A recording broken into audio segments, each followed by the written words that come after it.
আলোচনা সভা ও দোয়া মাহফিলের মধ্য দিয়ে স্পেনের রাজধানী মাদ্রিদে বিএনপির প্রতিষ্ঠাতা ও সাবেক রাষ্ট্রপতি জিয়াউর রহমানের ৪৫তম শাহাদাত বার্ষিকী পালন করা হয়েছে। সোমবার মাদ্রিদের লাভাপিয়েস এলাকার বাংলা টাউন রেস্তোরাঁয় এই অনুষ্ঠানের আয়োজন করে মাদ্রিদ মহানগর বিএনপি। মাদ্রিদ মহানগর বিএনপির সভাপতি সোহেল আহমদ শামসুর সভাপতিত্বে এবং সাধারণ সম্পাদক কাজী জসিমের পরিচালনায় অনুষ্ঠিত সভায় স্বাগত বক্তব্য দেন মোহাম্মদ সাইদ আহমেদ।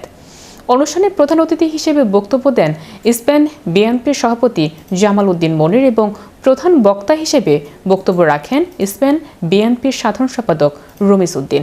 বিশেষ অতিথি হিসেবে বক্তব্য দেন সাবেক সাংগঠনিক সম্পাদক আবু জাফর রাসেল ও বর্তমান সাংগঠনিক সম্পাদক বিল্লাল হোসেন শাকিল। সভায় বিএনপি ও সহযোগী সংগঠনের বিভিন্ন পর্যায়ের নেতাকর্মীরা অংশ নেন।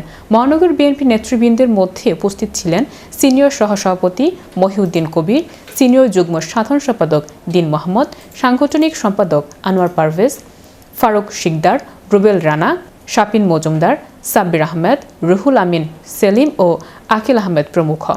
বক্তারা জিয়াউর রহমানের রাজনৈতিক জীবন, দেশ গঠনে তার অবদান এবং জাতীয়তাবাদী আদর্শের বিভিন্ন দিক তুলে ধরেন। অনুষ্ঠান শেষে তার আত্মার মাগফিরাত কামনা করে বিশেষ দোয়া ও মোনাজাত অনুষ্ঠিত হয়।